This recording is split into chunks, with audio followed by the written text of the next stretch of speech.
Hello everyone, welcome to my channel Shilpa's daily life. তো আমার এই নতুন ব্লগে তোমাদেরকে জানাই অনেক অনেক ওয়েলকাম আর অনেক অনেক ভালোবাসা। সকালটা শুরু হচ্ছে আমার 1 কাপ লিকার চা, সাথে নিয়েছি বেশ কিছুটা পরিমাণে মুড়ি। তো আজকে বিস্কুটটা খাচ্ছি না, মুড়িটা দিয়েই লিকার চাটা খেয়ে নিচ্ছি। আজকে দেখো দুপুরবেলা কী কী রান্না করেছি। এখানে দেখো 2 পিস মাছ ছিল, সেই মাছটারই ঝাল করেছি। আর এখানে একটু আমি ডাল বানিয়ে নিয়েছি, মুগ ডাল। আর এখানে বিনস আলুর তরকারি, পটল ভাজা, শাশুড়ি মায়ের জন্য দিয়েছি ডিম সেদ্ধ।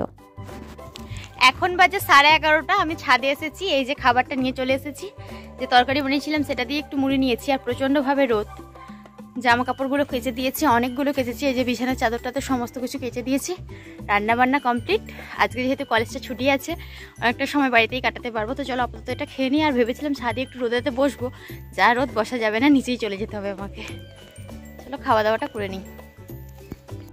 এখন প্রায় দুপুর 2টো মতো বাজে, একেবারে খাওয়া দাওয়া কমপ্লিট হয়ে গেছে। ভাবলাম বিছানার তো চাদরটা কেচে দিয়েছি, নতুন একটা চাদর পাতি। তো একটা চাদর পাততে গেলাম, ভাবলাম যেন ভালো লাগছে না বলে আরও একটা চাদর বের করে নিলাম। সেটাই ভাবলাম বিছানার মধ্যে পেতে নিই, কারণ কি এরপর তো দুপুরে ঘুমাতে হবে। আর যদি বিছানার চাদর পাতা না থাকে, ঘুমটা বেশ ভালো মতো হয় না। এই জন্য আর কি একেবারে বিছানাটা গুছিয়ে নিয়ে তারপরেই ঘুমাবো। আর তারপরে দেখো এখন বিকালবেলা আমি চলে এসেছি ছাদে, কারণ কি বললাম না সকালবেলা অনেক কাচাকুচি করেছি, বিছানার চাদরও কেচে দিয়েছিলাম। তো সেই জামা কাপড়গুলোই আমি তুলতে চলে এসেছি। আর এখন যেহেতু শীতকাল, তো দুপুরের পরে জামা কাপড়গুলো সমস্ত কিছু খুব একটা ভালো শুকায় না। এগুলো সকাল সকাল কেচেছিলাম বলে শুকিয়ে গেছে। আর দুপুরে স্নান করার পর যেগুলো রেখেছিলাম সেগুলো কিন্তু আধা ভিজে হয়ে আছে। আর তারপরে দেখো গাছগুলোতে আমি একটু জল দিয়ে দিলাম, গাঁদা গাছ কয়েকটা লাগানো হয়েছে। আর এই দিকে দেখো গাছেতে হনুমান এসে উৎপাত শুরু করেছে। বেশ কিছুক্ষণ আগে পর্যন্ত কিন্তু ছাদেতেও আসছিল। আর ভয়তে আমি ছাদেতে এসেছিলাম না, কারণ আমি হনুমানকে প্রচণ্ডভাবে ভয় করি। যদি হনুমান একবার আসে পাড়াতে, তা যদি আমাদের নিজেদের গাছের সবজিও খেতে থাকে, আমি কিন্তু তাড়াতে যাই না।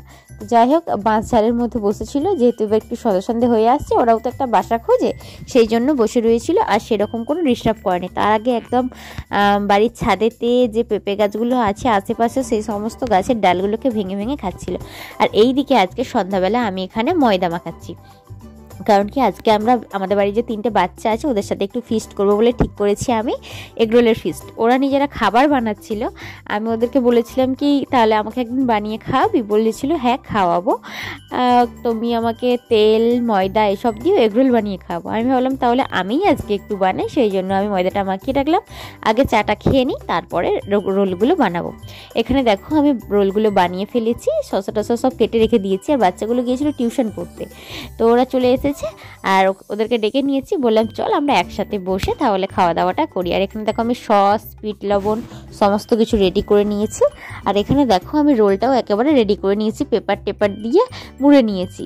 এই যে আর একটা ভাই আছে এদের, সে বড়, তার এক্সাম চলছে বলে সে বাড়িতে পড়াশোনা করছে, তাকে দিয়ে এসেছি। আর আমরা খাচ্ছি কয়েকজন মিলে।